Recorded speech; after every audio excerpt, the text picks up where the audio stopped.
Hello ಸ್ನೇಹಿತರೆ, ಎಲ್ರಿಗೂ ಆದ್ರಿಕಾ ಚಾನೆಲ್ಗೆ ಸ್ವಾಗತ ಸುಸ್ವಾಗತ. ಫಸ್ಟ್ ಟೈಮ್ ಈ ಚಾನೆಲ್ನ ನೋಡ್ತಾ ಇದ್ರೆ ಸಬ್ಸ್ಕ್ರೈಬ್ ಹಾಗೆ ಶೇರ್ ಮಾಡಿ, ಲೈಕ್ ಮಾಡಿ, ಕಮೆಂಟ್ ಮಾಡಿ. ನಿಮ್ಮ ಕಮೆಂಟ್ಗೋಸ್ಕರ ನಾನು ಕಾಯ್ತಾ ಇರ್ತೀನಿ. ಇವತ್ತು ಬಿಗಿನರ್ಸ್ಗೆ ನಾವು ಫಸ್ಟಿಗೆ ಆಟೋಕ್ಯಾಡ್ ಅಂತ ಏನಂತ ಗೊತ್ತಿಲ್ಲದವ್ರಿಗೆ ಆಟೋಕ್ಯಾಡ್ ಹೇಗೆ ಓಪನ್ ಮಾಡಿ ಯೂನಿಟ್ ಅನ್ನು ಹೇಗೆ ಸೆಟ್ ಮಾಡೋದು ಅಂತ ಹೇಳ್ಕೊಡ್ತಾ ಇದ್ದೀನಿ. ಈಗ ಫಸ್ಟಿಗೆ ನಾವು ನ್ಯೂ ಫೈಲ್ ಅನ್ನು ಓಪನ್ ಮಾಡಿ, ನೆಕ್ಸ್ಟ್ ನಮ್ಗೆ ಇಲ್ಲಿ ಒಂದು ಸ್ಕ್ರೀನ್ ಕಾಣುತ್ತೆ. ಈ ಸ್ಕ್ರೀನ್ ಅಲ್ಲಿ ಫಸ್ಟಿಗೆ ನಾವು ಯೂನಿಟ್ ಅನ್ನ ಸೆಟ್ ಮಾಡಬೇಕು. UN ಎಂಟರ್ ಕೊಟ್ರೆ ಯೂನಿಟ್ ಅಂತ ಆಗುತ್ತೆ.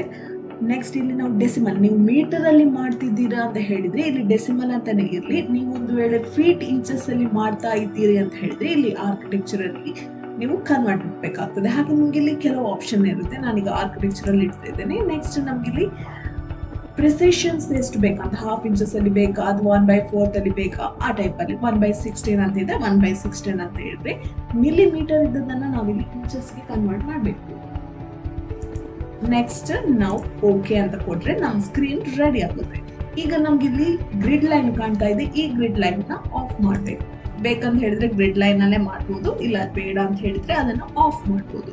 ನಾವ್ ಇದನ್ನ ಡ್ರಾಯಿಂಗ್ ಏರಿಯಾ ಅಂತ ಹೇಳ್ತೀವಿ. ಹಾಗೇನೆ ಇದರಲ್ಲಿ ಅಪ್ಲಿಕೇಶನ್ ಬಟನ್ ಅಂತ ಹೇಳಿದ್ರೆ ಈ ಎ ಅಂತ ಕಾಣ್ತಿದ್ದಲ್ಲ, ಇದು ಅಪ್ಲಿಕೇಶನ್ ಬಟನ್. ನೆಕ್ಸ್ಟ್ ಇದು ನಿಮ್ಗೆ ಇಲ್ಲಿ ಕ್ವಿಕ್ ಆಕ್ಸೆಸ್ ಟೂಲ್ ಬಾರ್ ಅಂತ ಕಾಣ್ತಿದೆ, ಇಲ್ಲಿ ಕಾಣ್ತಿದ್ದಲ್ಲ, ಇದು ಕ್ವಿಕ್ ಆಕ್ಸೆಸ್ ಟೂಲ್ ಬಾರ್ ಅಂತ ಹೇಳ್ತೀವಿ. ನೆಕ್ಸ್ಟ್ ಇದನ್ನ ಟೈಟಲ್ ಬಾರ್ ಅಂತ ಹೇಳ್ತೀವಿ.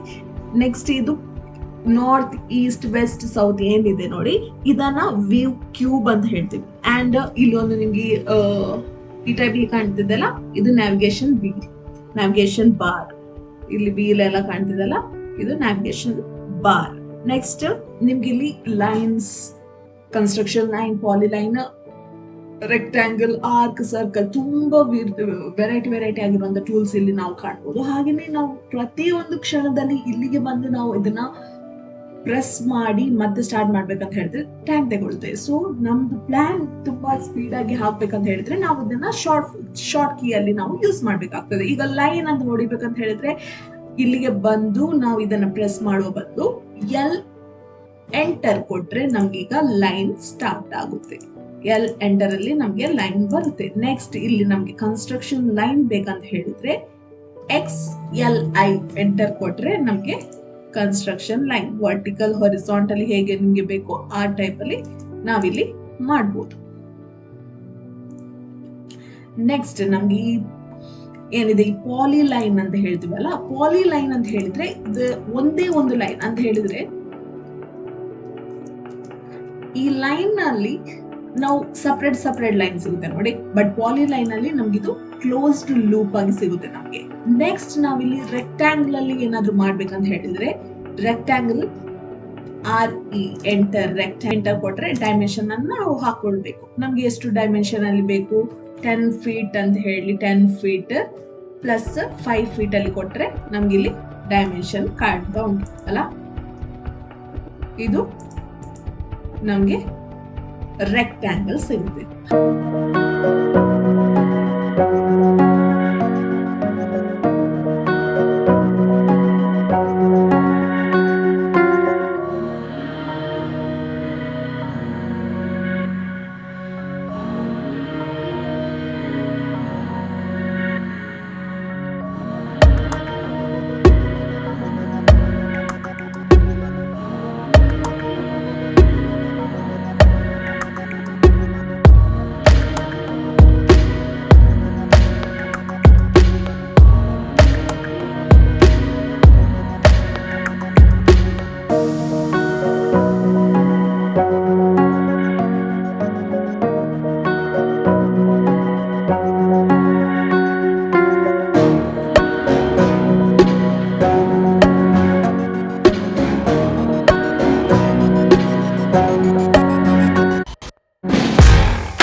ಹಾಗೇನೆ ಇದನ್ನ ನಾವು ಕಾಪಿ ಮಾಡ್ಬೇಕಂತ ಹೇಳಿದ್ರೆ ಜಸ್ಟ್ ಸೆಲೆಕ್ಟ್ ಮಾಡಿ, ಇಲ್ಲಿ ನಿಮ್ಗೆ ಕಾಪಿ ಅಂತ ಇಲ್ಲಿ ಆಪ್ಷನ್ ಇದೆ, ಅದಲ್ಲದ್ರೆ CO ಎಂಟರ್ ಅಂತ ಕೊಟ್ರೆ ಕಾಪಿ ಆಗುತ್ತೆ. ಇದನ್ನ ಈ ಸೈಡ್ ಗೆ ಕಾಪಿ ಮಾಡ್ಬೇಕಂತ ಹೇಳಿದ್ರೆ ಕಾಪಿ ಆಗುತ್ತೆ. ಹಾಗೇನೆ ಇದನ್ನ ಮಿರರ್ ಇಮೇಜ್ ತಗೊಳ್ಬೇಕಂತ ಹೇಳಿದ್ರೆ MI ಎಂಟರ್, ಇಲ್ಲಿ ಮಿರರ್ ಅಂತ ಕಾಣ್ತಿದೆ ನೋಡಿ, MI ಎಂಟರ್ ಅನ್ನು ಕೊಟ್ರೆ ಮಿರರ್ ಇಮೇಜ್ ನಮಗೂ ಮಿರರ್ ಹೇಗೆ ಬೇಕು ಹಾಗೆ ನಮಗೆ ಸಿಗುತ್ತೆ, ಈ ಮಿರರ್ ಇಮೇಜ್ ನಮಗೆ ಸಿಗುತ್ತೆ.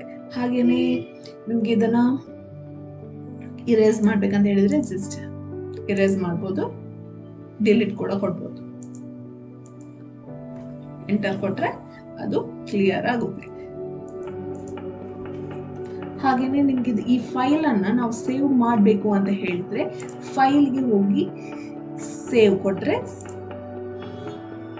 ಡ್ರಾಯಿಂಗ್ ಅನ್ನ ನಿಮ್ಗೆ ಬೇಕಾದ ಹೆಸರಲ್ಲಿ ಸೇವ್ ಮಾಡ್ಬೋದು. ಅಥವಾ ಕಂಟ್ರೋಲ್ ಎಸ್ ಅಂತ ಕೊಟ್ರು ಸೇವ್ ಆಗುತ್ತೆ. ಹಾಗೇನೆ ಇವತ್ತಿನ ಈ ಒಂದು ವಿಡಿಯೋ ನಿಮ್ಗೆ ಇಷ್ಟ ಆಯ್ತು ಅಂತ ಹೇಳಿದ್ರೆ ಇದನ್ನ ಶೇರ್ ಮಾಡಿ, ಲೈಕ್ ಮಾಡಿ, ಕಮೆಂಟ್ ಮಾಡಿ. Thank you so much for watching.